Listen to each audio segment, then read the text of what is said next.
hello again from WJ Live, powered by the Western Journal. Thanks so much for joining us on this, our 100th episode. Time has flown by as we have grown from a tiny podcast that had no idea what it was doing. Yep. And a considerable lack of professionalism to a now medium-sized podcast that doesn't know what it's doing and has only slightly more professionalism, right, Slightly, fellas? Slightly. My name's Josh Manning. I am Deputy Managing Editor for Assignment here at the Western Journal. Joining me is Joey Chester. He is an Assignment Editor here at the Western Journal. And on my left, Michael Austin, a reporter for the Western Journal. Thank you guys for joining us. We've got a lot to talk about today, and at the end of the episode, we've got a little surprise for folks. So we're looking forward to that. Things to talk about today. First off, DHS has they issued a very interesting press release earlier this week, and then as interestingly, or perhaps more so, they withdrew it. We're also going to be talking about the lies that are really out and about everywhere as far as the new Georgia voting law is concerned. And we're also going to be talking about a tragedy that occurred in Texas where they were barely adults, a 19-year-old and a 21-year-old, two brothers took the lives of their family and then killed themselves. We're going to talk about what caused that, what the media drew out of it, and what we really should learn from it. But first off, we want to talk about DHS. Joey, tell us about the press release, what happened, why they pulled it back. So 2 days ago, there was a press release from DHS about two suspected terrorists that had been arrested at the southern border, I believe in California. And, a lot of people took note of this because the left has told us that, oh, no, there's no terrorists coming across the border. It's just people seeking asylum. Children, women trying to escape poverty and this and that. And so when you see a story about suspected terrorists coming across the border, you're pretty alarmed. Well, yesterday, I actually went to put together a story about this subject and went to DHS website, and the press release magically disappeared. It was just scrubbed from their website. No explanation, nothing. Gone, like it never existed. Like it never existed. And it was weird because they posted the press release with mugshots, and it seemed legit. There didn't seem to be anything that was sketchy or missing from it. And they issued a statement today about why they deleted it. And I don't buy their statement. Okay. It says, the news release in question was not properly reviewed and contained certain disclosure and policy information related to national security that required CBP to remove it from our website. There is nothing in the press release, nothing at all, that has anything to do with policy.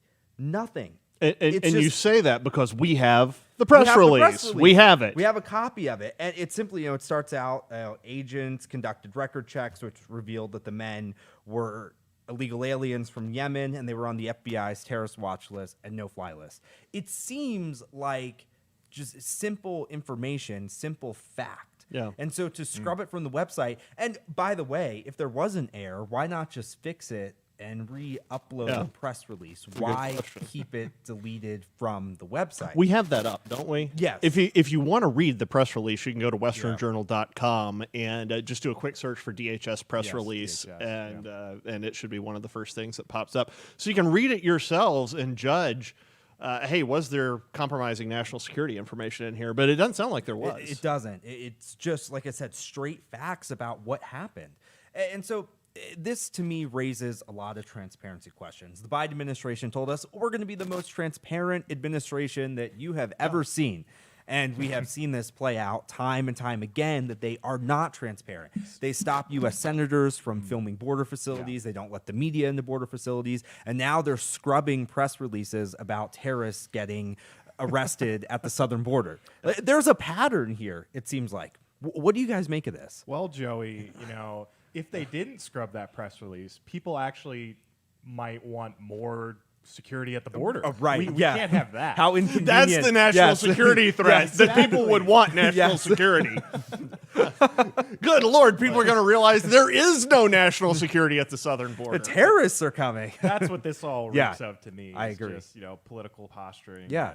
And when you talk about that, lack of transparency, that's been especially the case on the border. We've talked about that here on WJ Live for weeks now, how they won't let people come and look at the facilities. And when we do come and look at the facilities, wow, it's a lot worse than the concentration camps they were under Trump. So yeah, do you remember the video? I think it was Ted Cruz took it with his cell phone. It Yes, looked it was. like Yes. where the woman tending the cages, Yeah. the people's Yeah. zookeeper, as she appeared to be, continued to step between his Oh, yeah. camera and the kids who were in there, and the continual pedantic refrain was, "Please respect the people who are here. Please respect the people who are here." And I mean, talk about a profoundly disrespectful thing to keep Right. their plight from Yeah. the public and then mask that in the garb of respect. It's just ridiculous. There's another story that I ran today that was about, I think it was the GOP senator from Wyoming. He said that after they left the border trip the last time, the Biden administration demanded that the senators who were on the trip delete the photos Oh my and videos gosh. that they took on the trip. Yeah. These could it be a more obvious cover up? Like, the more you do this, the more guilty you look. Yeah. Like, if there's nothing to hide, if you're so transparent, then just allow it to happen. That's the thing about this press release is that, if there was sensitive information on there that Yeah. they didn't want to get out, they would have been better off just altering it. When they Yes. removed it completely, it put so much media attention on this that Yeah. it did more damage than if they had just left it up in the first place. Well, it's like when we have something incorrect in one of our articles, we make a correction and Yeah. we leave it published. Yeah, we Yeah. Yeah. delete nothing. Yeah. I mean, Yeah. it is Right. unbelievably rare. Yes. I honestly, bad in the look. last probably 3 years, I can think of maybe one time that happened. We leave 99.99999% Yeah. up, and then we attach an explainer Right. saying, "Hey, look, turns out we were wrong about this." Yes. Or, "Hey, look, turns out there's more to the story." Or, "Hey, Yeah. look, this happened since we originally reported the story." They could have done that. And I've got to think, if there really were national security repercussions, that they would be Yeah. talking to archive.org or whoever it is that runs Yes. the Wayback Machine that has Right. a copy Yeah. of Yeah, this, exactly. and say, "Hey, look, this actually does compromise national security. Right, Please yeah. take it down." But nobody's going to believe that. Nobody would believe that. Yeah.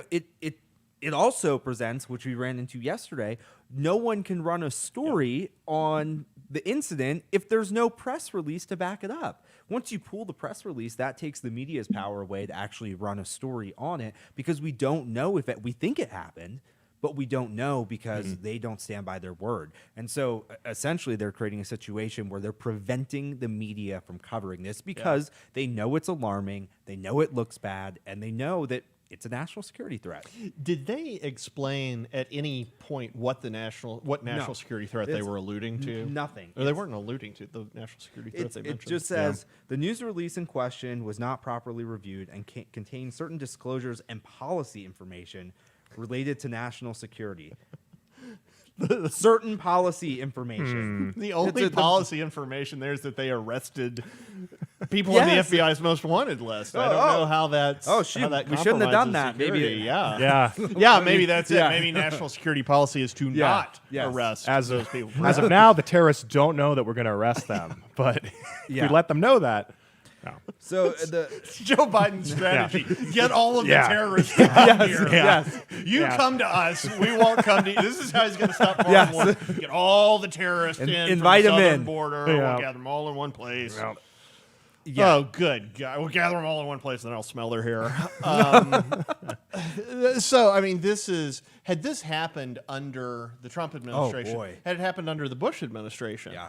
there would have been just unbelievable comments from the media. And I have not seen this. Doesn't mean it hasn't been in mainstream establishment legacy media outlets. I have not seen it in any of them. So again, just a testimony to the corruption of the legacy media. So go ahead. Yeah, I'd say Biden has just been on a war path lately on multiple types of issues. Immigration, total lack of transparency. One of his latest war paths is calling the new Georgia election law the latest Jim Crow laws, which could not be more inaccurate. Like, it is so offensive to listen to him speak and claim that the Georgia voting law is a Jim Crow law. Come on, man. Yeah. Come on, man. He called it Jim Crow in the 21st century. Yeah, he called it Jim Crow on steroids, and he called it an atrocity, this bill. And Just like the filibuster that he supported. Yes, it And is. talked passionately in defense of in the past. How wonderful the filibuster is. well, it's when Democrats use the filibuster, it's really good. It's what, fine. three? Yeah. It was 200 and something times, 300 and something times last time they had control. Yeah, I believe so. They used it or last- the last time they were in the Yeah, minority. they used it Yeah. last year. Republicans didn't use gosh. it once. Yeah. But yeah, so it's not just Biden. Pretty much everyone on the left. There's reporters, there's Delta, activists. Coca-Cola, Companies, the morons MLB. at the MLB. They're all saying that this law is voter suppression, that it Well, prevents minorities from voting. They do know a lot about this, given the existence of the Negro Leagues in the past and professional baseball's complete unwillingness to allow blacks. They really do know about racism. Yes, and Delta. They know how to execute on racism. Delta says voter ID is racist, and yet they require an ID. To Right. planes. So I guess I that's- demand I fly without an ID now. That's I do- flying suppression Yeah. or travel suppression, I guess. Travel suppression. But there's been, in addition to people saying that voter ID is racist or whatever, there's a lot of other narratives coming out of this bill. Like, people are saying that it gives Republicans unbridled control over the election process. There's people saying that it bans the passing out of food and water Yeah, to you people can't. waiting in Oh, line. you're standing an hour for 7 hours in line for 7 hours to vote. First off, I've never seen that happen. No.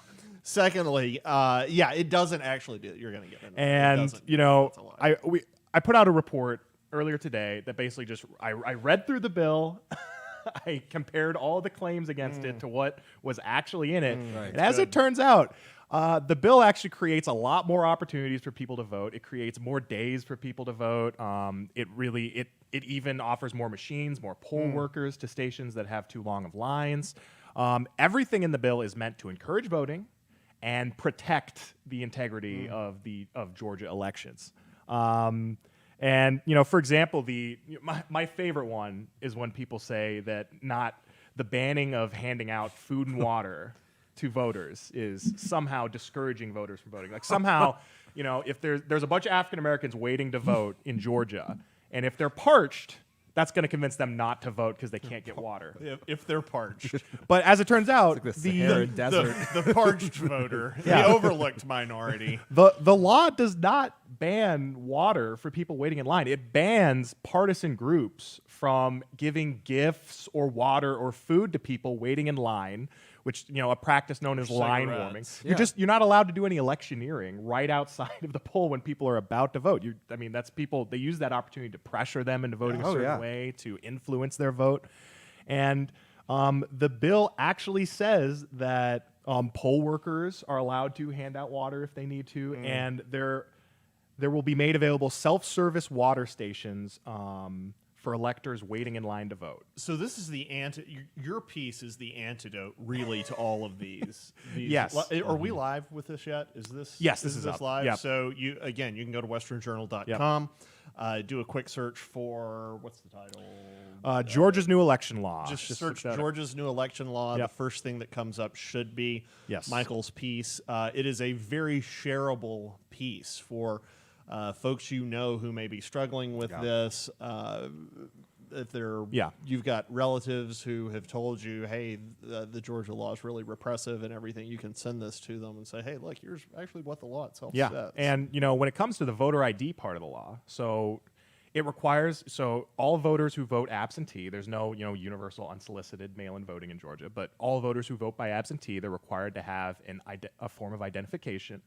That can be a driver's license or a state ID, and Georgia's state IDs are free, so anyone can get a state ID in Georgia. And going even further, if you don't have either of those and you're voting for the first time for the first time at all, You can use a utility bill, bank statement, government check, paycheck, or any other government document that has your name and address on it. You can use that as a form of ID, and you can vote.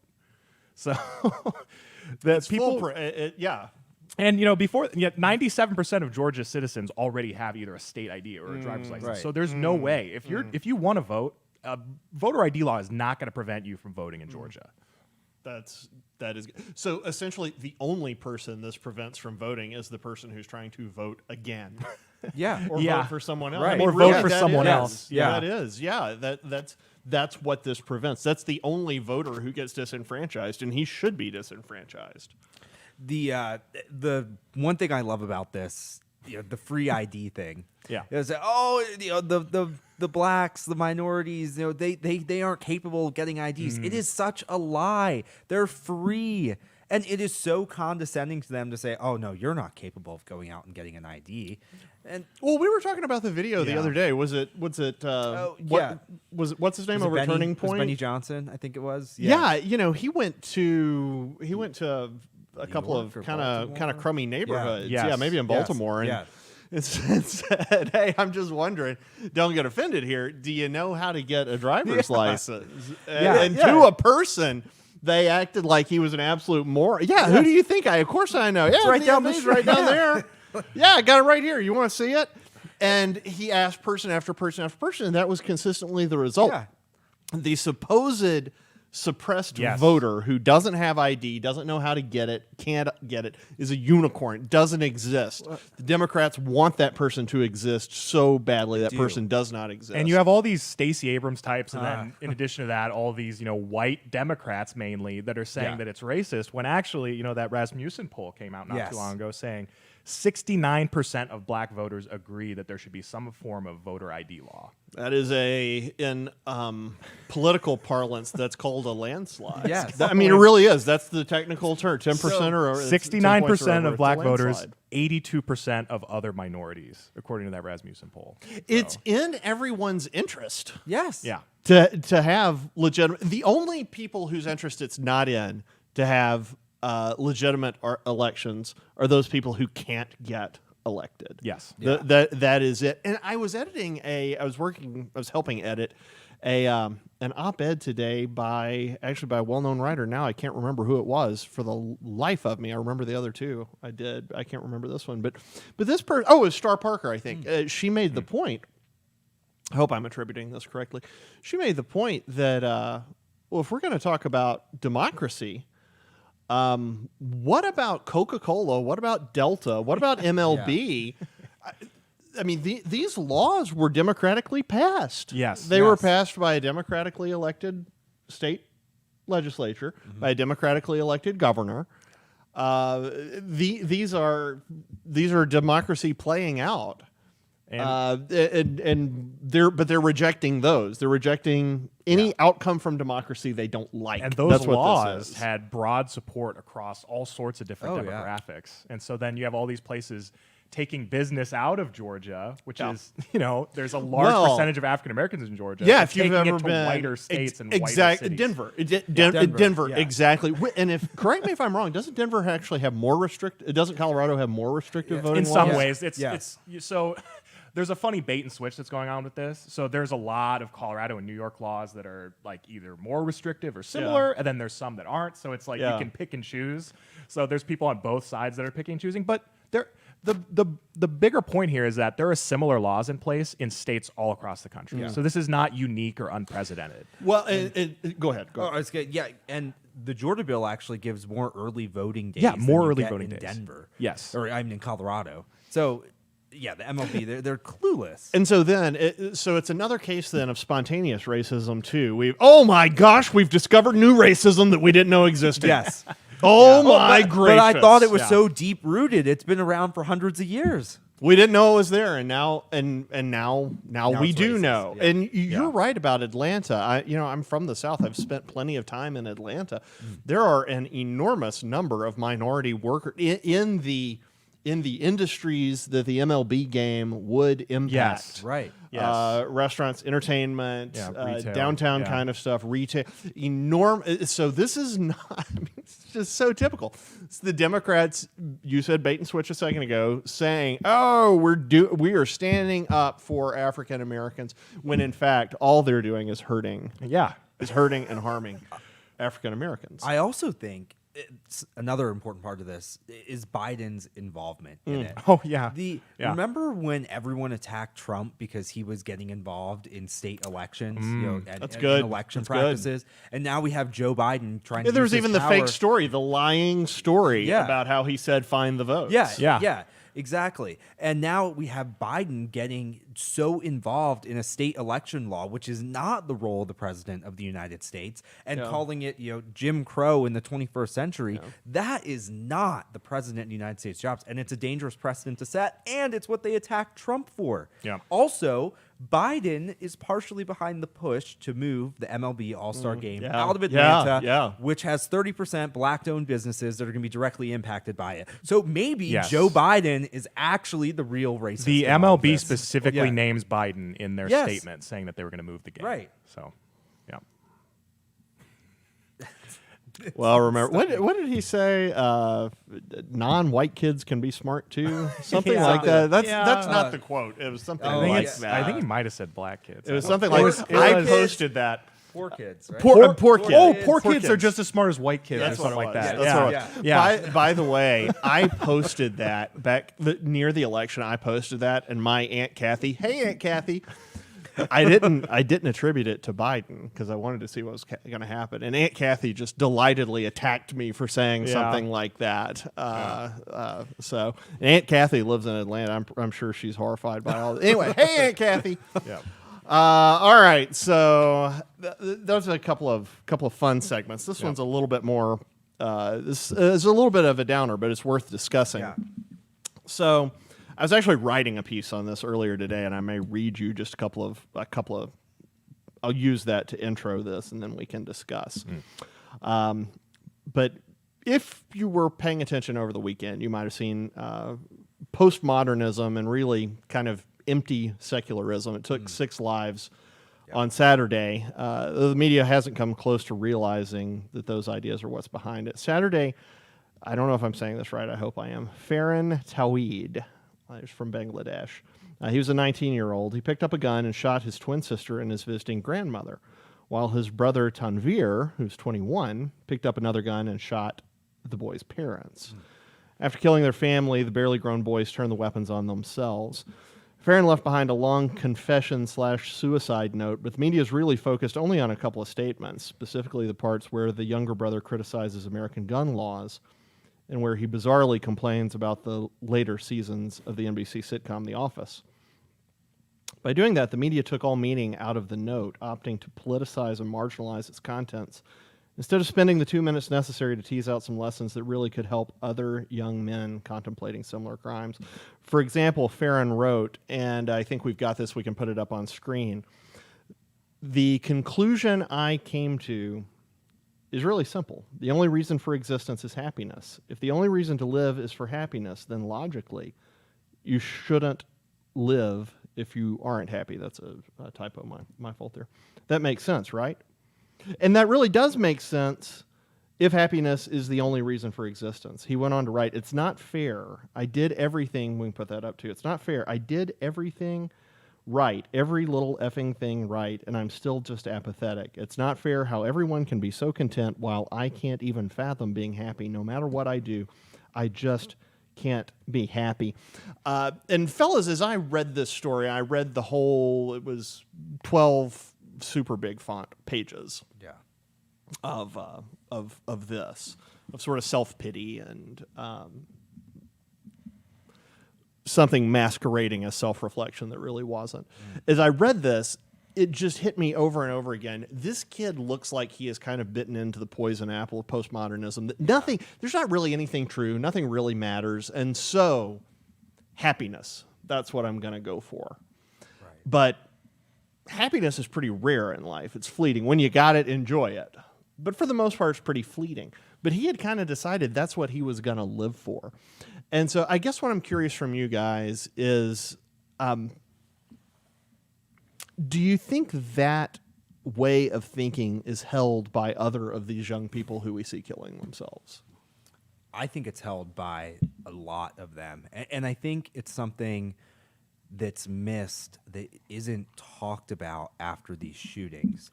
No one really seems to get to the understanding of why these shooters commit these terrible crimes. It's always jumped into and made political, and then you get the gun control push. And no one talks about, okay, well, what deep in their mind mentally made them do this? And I think what you're talking about is a driver for that. We live in a world where, we don't live in a godly world anymore. That has been removed. Yeah. And ultimately, if you don't have that fundamental relationship with Christ, then what do you have? You can't be happy. But the world we live in doesn't teach that. It teaches, like you said, postmodernism, and you will always be unhappy if that's the path you follow and what you chase. Yeah. So, live for today. Satisfy yourself. You will never whatever be happy. Makes you feel good, do.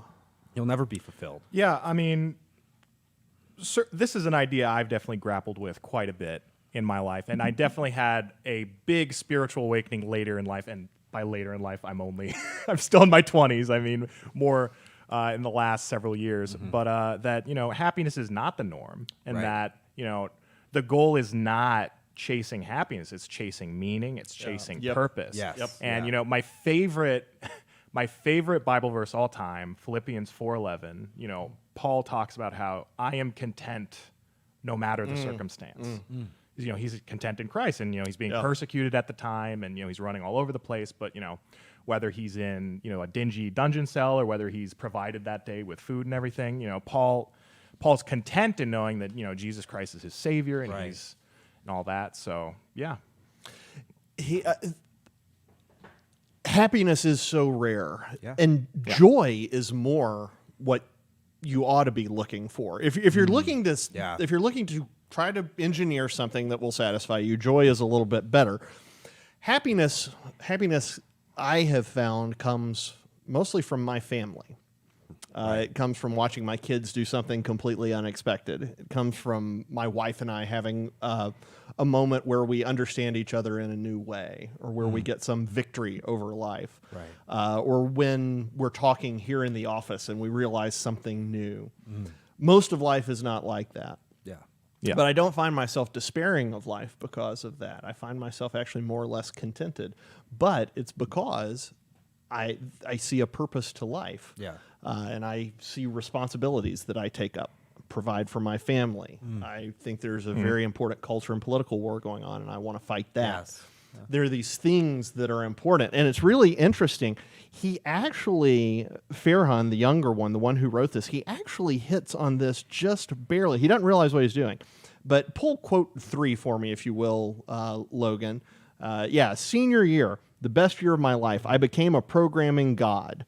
It felt good having something others cared about. My life was starting to sound perfect, right? Then later on, this is the next one, quote number 4, he wrote, winter break came along and I tried to get reinvested in school by programming. I made a 3D graphics engine with my brother, which was pretty fun. Those are the only 2 times he talks about being satisfied or anywhere near satisfied. And it's when he was making things that could benefit other people, that had a purpose. And so a couple of the lessons we can take out of this, I think, is one, if you live for yourself, if you live trying to be happy, if happiness is what you're aiming at, you're going to fail.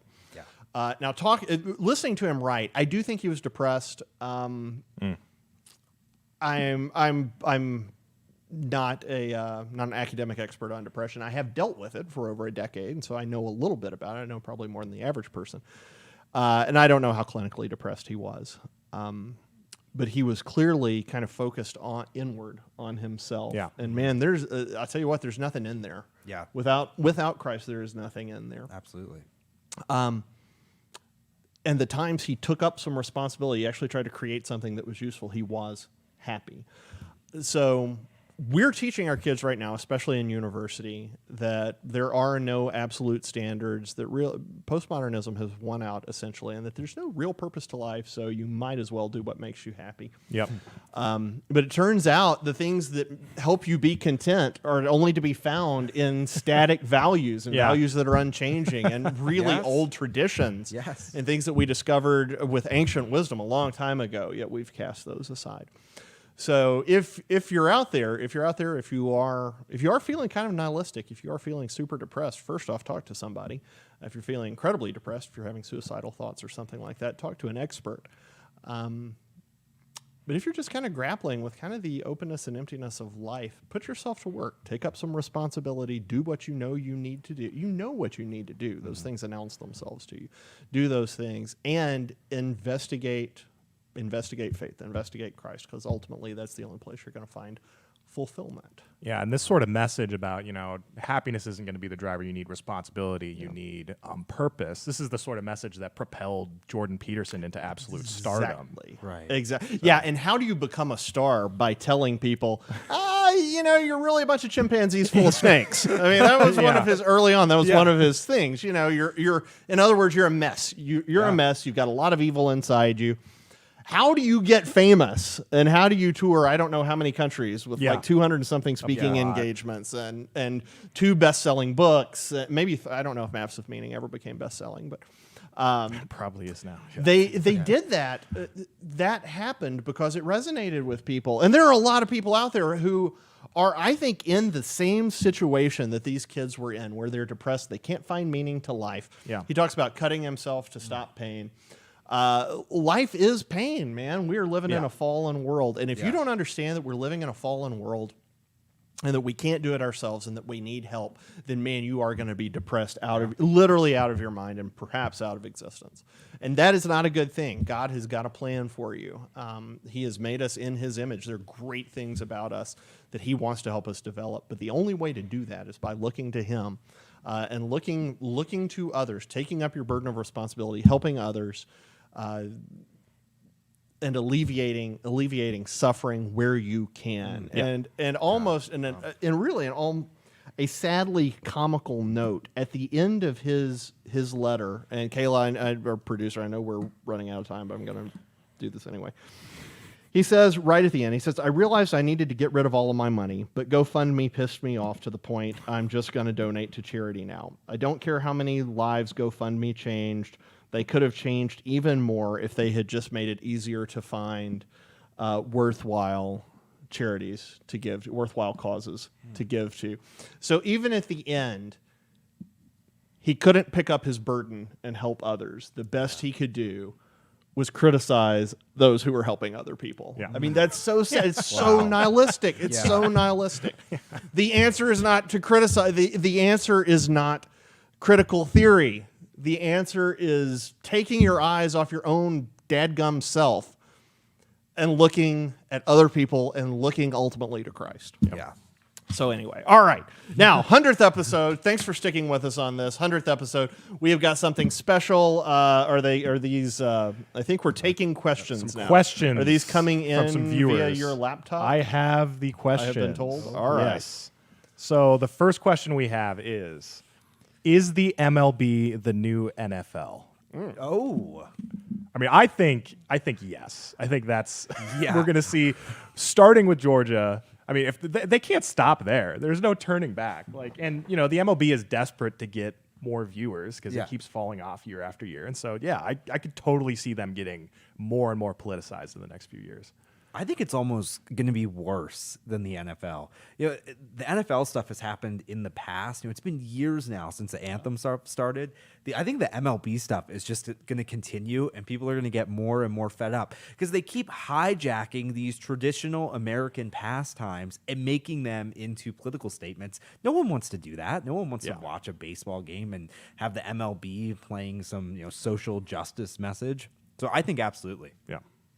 Yeah, the I've read a lot of conservative commentary over the last few days, and almost all of it has dealt with this or some variation of this. And I think everybody's predicting that's essentially what's going to happen. I don't know. I hold out hope that there will be enough anger over the idiocy of the MLB's move and the indefensibility of its move, ultimately, that maybe they will realize, it's a bridge too far, and back off of it. I don't know. But it's very hard once you're... Pride is a hard thing to grapple with, and once you've made a call, it's very hard to back off. If I've learned anything in my first few years as a conservative, it would be to never hold out hope. But that is not that is not true. That is not true. We do have truth on our side. We do have right on our side. We do have reason on our side. It's true. There is hope. There is hope. Keep fighting. Sound like you're going to go. All right. Well, question number 2. We have number 4 2. questions from viewers today, by the way. Question number 2 is, how far will the left go with vaccine passports? I think you'll see these super liberal states mandate some sort of passport. Like I think New York, California, you'll see those states. I think it'll follow a similar lead to COVID lockdowns. So the states that had super strict COVID lockdowns, they'll go as far as they possibly can with vaccine passports. But I think the conservative states are going to step up and ban them. Well, we've already seen a little bit of that, right? Yeah, we have. Yeah, there's been various governors, Ron DeSantis and others have followed and banned vaccine passports in their state, which is great because I think you'll see a lot of conservatives and Americans that like privacy that don't go to states that require vaccine passports. I'm not going to go on vacation in a state if I have to show a vaccine passport to go in there. Yeah. So I do think it'll come from the state level. I don't see the federal government doing it. Even the Biden admin has come out and said, we're not going to push for it. But I do think states will push for it. I think that's true. How far the left will go with it? Well, we know some of them are getting tattooed. Yes. That story was floating around that is. recently that there are people who are actually getting the letter V tattooed Does to that show work that as a they've been passport? vaccinated. I don't know if it works as a vaccine, but I love I'm it tempted because then. the if I recall correctly, the Moderna vaccine. I read today, I don't know if it's true, I read it today that it only lasts for about 6 months. Nice. Tattoos tend to that's last right. a little bit longer than 6 months. So I like that. I like that as a Yeah. permanent tattoo, but temporary vaccine. I do think it's going to come down to the state level as an off the wall thought. What if that is the thing that ultimately splits the two sets of states? that would be Because then, interesting. you can't really travel. I can Right. absolutely see states It's a saying great you can't point. travel for vacation to us unless you've got the vaccine passport. And at that point, you really have a problem. Yeah, I don't know if I see that. Like, I'm sure some Dem states will push for it, like New York and California, but people are just going to continue to flood out of those areas. Exactly. So I don't think this is a very winning issue. And then, I see a lot more of this with like left-wing private companies and stuff. So, Air travel, that's what I worry about. it'll get worse before it gets better. Yeah, which is a problem. McConnell calling them out. I forget the term he used for these private corporations that are politicizing themselves. But that is extraordinarily dangerous because of the amount of power that they have. Yeah. And what they'll do with it, I don't know. All right. Yeah. Question number 3. Question number 3. Are we ever going to have a fair election again? Are we ever going to have a fair election again? I don't know. It depends on whether or not other states adopt what Georgia's done. We've got to reform the way this works. In 2018, the Democrats really shellacked the Republicans in California using these same tactics. And as one might expect from Republicans, we didn't learn from it. And the same thing happened on the national level in 2020. We've now got states that are trying to reverse this and take it back. I think there will still be fair elections. The thing to really worry about is states where the opposite of what Georgia's done gets implemented. Yeah. And that's going to happen. And if the feds try to unconstitutionally get involved, I think the Supreme Court would still strike that down. But we'll still have, it doesn't mean all of them will be. And we need to take as many precautions as we can to make sure that as many as possible. Yeah, are I fair. mean, this strikes me as like way too black and white. Like, there's a continuum of like fairness and not fairness, and there was a lot of things that happened in 2020 that weren't fair. Yeah. But I think in the end, we got, for the most part, all the people that got the most votes won. So that was fair. So can it be better? Will it be better? I hope so. I think a lot of places are going to get better. But yeah. So, and part of the, I agree with you. Part Yeah. of the challenge with that position, though, is that without audits, it's so hard Right, to of tell course. Yeah. what actually did happen. That's an enormous problem, too. And actually, a question for you. You were going through all the Georgia legislation on this. Did they have any provision in there for auditing? I believe there was some stuff on like signature matching and Okay. stuff like that. I don't know about like audits after. It I would don't- be yeah. interesting. Yeah, it would be interesting to include in legislation like this some sort of a description of the kind of audits that should take place. And It a should. trigger There for just it. there should just always be an audit. Yeah. There- should or just at be the least norm. option for it. At least Yeah. the option for Yeah. it. Yeah. Yeah. I think the 2020 excuse me, I don't think the 2020 election was ethical. I think in the end, like you said, Michael, I think the people who got the most votes won. Yeah. But I don't think the election was ethical. Yeah. You had states that changed voting laws for universal mail-in voting. Yeah, that's true. They subverted the wish of the voters and of legislatures. And so I think, kind of like you guys said, to make ethical elections and fair elections happen in the future, states need to pass laws like Georgia. And these are just simple, common sense laws. Voter ID shouldn't be controversial. No universal mail-in voting, that shouldn't be controversial. Things like audits, that shouldn't be controversial. Yeah. If there's nothing to hide, why not have the option to audit it? If someone's got an issue, audit it. So I do have confidence in the future of elections. The one thing that does worry me are bills like HR 1. And if the federal government gets involved in elections, then I think elections are over. They're hijacked, and Republican will never win Once they again. get that power. Once they get that, Yeah. it's over. Quick answer to this follow-up. Do you think the Supreme Court would strike it down? Yes. I do too. I think just because the federal government is not supposed to be involved in elections like that. Even John Roberts might agree. Yeah. Even John Maybe. And now our final question: where do you find trusted news sources? Well, the Western Journal. Wow. Of course. Right here. But that's kind of true. Yeah. Gosh, new media has grown up so much Yeah. over the last few years.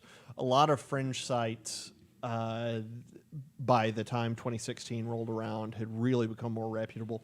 Since then, Facebook and Google's cracking down on conservative sites. It has been extraordinarily painful. It's put a lot of people out of business too, but the people who are still in business, I think it's made better in a whole lot of ways. I would put our editorial standards up against the New York Times editorial certainly. standards. Yeah. And what's really fun, folks, is when I'm out there looking through the news and looking at other sources, I find they're carrying out dubious practices we never would. And I find it with people like the Times. I find it with the Post. Yeah. I find it with all kinds of other publications. Yeah. It's just stuff that I know. Plenty If I of pitched- right-wing sites, too, If I yeah. pitched gosh, if I pitched that to, if I tried to slip that past a story editor here, Yeah. No way. way. No Yeah. way. No way. Yeah. no way. Yeah. No way. So I love us. I love the Western Journal. I think it's great. I think there are other places where you can get really interesting commentary. Yes. But we are the place I would go to. We are the place I would recommend to a leftist friend who's maybe actually interested. And I don't want to send him somewhere that he can pick apart and say, oh, yeah, what Yeah. about this, and this. I really think we are as close to unassailable as possible.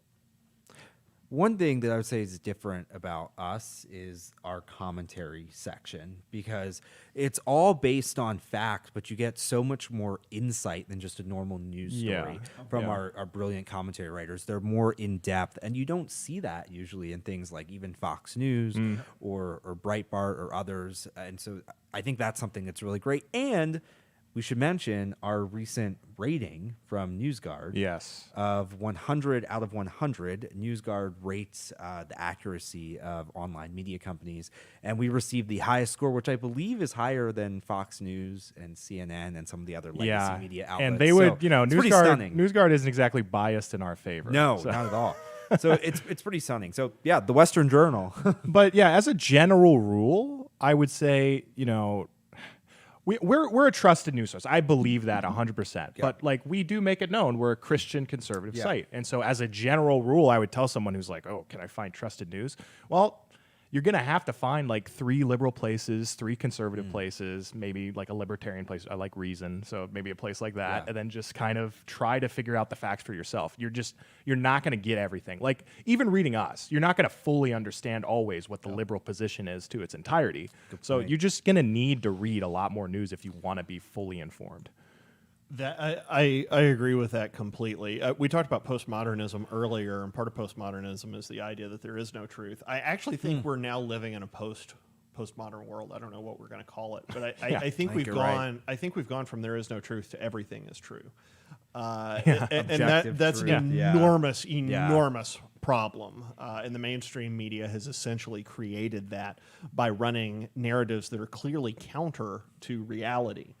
And so now they are staking fact claims on things that are clearly not true, and claiming those things to be true. So now it's not that there's no truth; it's that everything is true, and that makes it incredibly difficult. Yeah, you always hear people say, "Your truth" or "My truth" is this. Your truth is this. So There's only one truth. Right, right. So this is kind of the natural way, I guess, postmodernism wraps up. Anyway. It's also the way we wrap up at the Western Journal and WJ Live. Thank you so much for joining us. We mean what we just said. We really do believe we are an unbelievably trustworthy news source. We hope you take advantage of us by going to westernjournal.com. Be sure, as far as WJ Live goes, be sure to, when you're watching us on YouTube, click on the subscribe button. After you click on subscribe, be sure to click the little bell. That's going to make sure that you get notified when we go live. And you can also support us. We just rolled out a brand new subscribers webpage. I mean, it's still got that new webpage smell to it. If you go to westernjournal.com/join, you will land there. We're offering some really cool stuff for folks who want to support us in ways other than just reading our articles, though we are very grateful for that as well. We are here every Monday, Wednesday, and Friday, 5 p.m. Eastern, 2 p.m. Pacific. Thank you for tuning in and giving us part of your day. We're going to look forward to seeing you on Friday. Till then, take care and have a nice night.